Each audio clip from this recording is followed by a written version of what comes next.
आज हम लोग पढ़ेंगे भैया जी फिरोज शाह तुगलक के विषय में, जो मोहम्मद बिन तुगलक का क्या है, चचेरा भाई।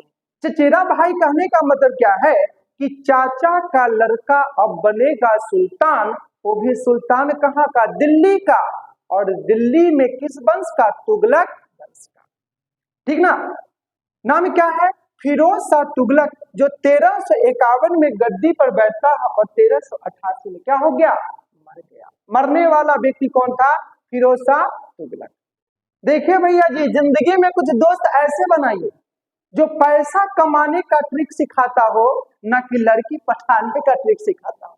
बस नहीं, यानी जीवन में कुछ ऐसे दोस्त होने चाहिए जो आपको कामयाब बना दे, नाकामयाब बनाने के लिए सारा जमाना तो बैठा है। ठीक ना। अब देखिए थोड़ा सा आगे बढ़ते हैं तो पता चलता है कि इनके पिता का नाम है रज्जब। नाम क्या है, रज्जब, और माता जी का नाम है बीबी नैला। ए पगला, छैला नहीं, नैला। नाम क्या है, बीबी नैला। अब देखिए बीबी नैला जो है ना, ये इस्लाम यानी मुसलमान नहीं, यानी इनके विषय में कहता है क्या कि राजपूत सरदार रणमल की पुत्री है, और इनकी शादी होती है रज्जब से, और इनको एक टिनटिनिया हुआ जिसका नाम रखा फिरोज शाह तुगलक। ठीक है भैया जी। अब देखिए थोड़ा सा आगे की ओर बढ़ते हैं तो पता चलता है क्या कि भाई गुजर गया। अब गुजरने के बाद महीना चल रहा था अगस्त, और अगस्त में साल चल रहा था 1351। कहते ना वो साल दूसरा था, ये साल दूसरा है। यानी साल दूसरा कहने का मतलब क्या है, यानी साल बदलते हैं, अपने बदलते हैं, और देखते देखते सब कुछ क्या हो जाता है, बदल जाता है। अब देखिए बदल कौन गया, यानी पहले का शासक बदल गया, फिर मोहम्मद बिन तुगलक, और दूसरे शासक आ गए जिसका नाम है फिरोज शाह तुगलक। अब देखिए कहता क्या है कि जैसे इन्होंने बैठा तो सबसे पहले जितना भी कर्ज था सारे कर्ज को माफ कर दिए। इसमें एक और भी कर्ज था जिसका नाम था सोंधर। सोंधर टैक्स यानी कर था। यानी कहा क्या गया था कि यह जो कर था, यह जो टैक्स था, मोहम्मद बिन तुगलक ने किसानों को प्रदान किया था, लेकिन फिरोज शाह तुगलक ने क्या कर दिया, इस कर को माफ कर दिया। माफ किसने किया होगा, फिरोज शाह तुगलक। देखिए भैया जी एक बात बता रहा हूं, उस इंसान को जीवन में कभी भी ना भूले जो इंसान आपको मुसीबत से निकाला हो और दूसरा आपको मुसीबत में डाला हो। तो जिंदगी में कभी भी मत भूलिए जिसने डाला है, जिसने निकाला है।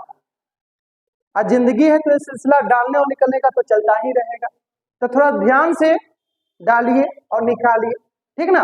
अब चलते हैं थोड़ा सा आगे। अब देखिए कहता है क्या है कि सोंधर कर को माफ कर दिया। माफ करने वाला कौन था, फिरोज शाह तुगलक। अब देखिए थोड़ा सा आगे बढ़ते हैं तो कहता है फिरोज शाह तुगलक 1360, कब की बात है भैया जी, 1360 की बात है कि जाज नगर पहुंचा। ये पड़ता है कहां पर, उड़ीसा में, और उड़ीसा की राजधानी है भुवनेश्वर। वहां पर पहुंचा और यहाँ पर एक शासक है भानुदेव तृतीय। नाम क्या है,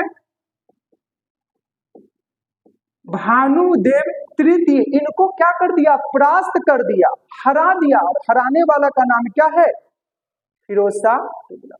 उसके बाद फिरोज शाह तुगलक पहुंचते हैं पुरी। पुरी भी कहाँ है, उड़ीसा में, और यहाँ पर एक मंदिर है। अब मंदिर का नाम क्या है, पुरी में कौन सा एक मंदिर है, जगन्नाथ मंदिर। और इसको भी लूटा, लूटा ही नहीं बल्कि इस मंदिर को क्या कर दिया, ध्वस्त कर दिया। क्यों, क्योंकि हिंदुओं का क्या था, घोर विरोधी था। नाम क्या है, फिरोज शाह तुगलक। ठीक है। अब थोड़ा सा आगे की ओर बढ़ते हैं तो पता क्या चलता है कि 1361 की बात है। ये 60 का जमाना था, आ गया 1361। तो 1361 में पहुंचे ना भैया जी, तो पता क्या चलता है कि इसने क्या कर दिया, ये नगर कोट में एक मंदिर है, मंदिर का नाम है ज्वाला, कौन सा मुखी, ज्वालामुखी मंदिर को लूटा, ध्वस्त भी कर दिया। यानी उसका नामो निशान मिटाने की कोशिश किया। किसने किया होगा? फिरोज शाह तुगलक ने। अब देखिए थोड़ा सा आगे की ओर जानते हैं भैया जी, एक बात बताना चाहते हैं। क्या बात है भाई कि इस दुनिया में दुख का सबसे बड़ा कारण क्या है कि सच्चे इंसान को लोग समझते नहीं है और गलत इंसान को लोग परखते नहीं। दुख का सबसे बड़ा कारण ये है, यानी सच को लोग गलत समझ लेते हैं और गलत को लोग क्या करते हैं? सच समझ लेते हैं। यही सबसे बड़ी इंसानों की क्या है? भूल है।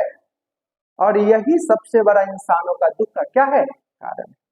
तो थोड़ा ध्यान से परखिए, समझिए और आगे की गाड़ी बढ़ाइए, ठीक ना। अब चलिए थोड़ा सा आगे। अब देखिए 1361 में लूटा गया, लेकिन ऐसा कहा जाता है कि फिरोज शाह तुगलक ने क्या किया था? कुछ अच्छा काम किया था किसानों को लेकर के, और इसने 5 नहर का क्या किया? निर्माण किया था। करने वाला शासक कौन था? फिरोज शाह तुगलक, ठीक ना भैया जी। अब कहता है साथ में कि जो भी किसान भाई बंधु हैं, इसके जमाना में उपज का 1/5 से, किसके जमाना में?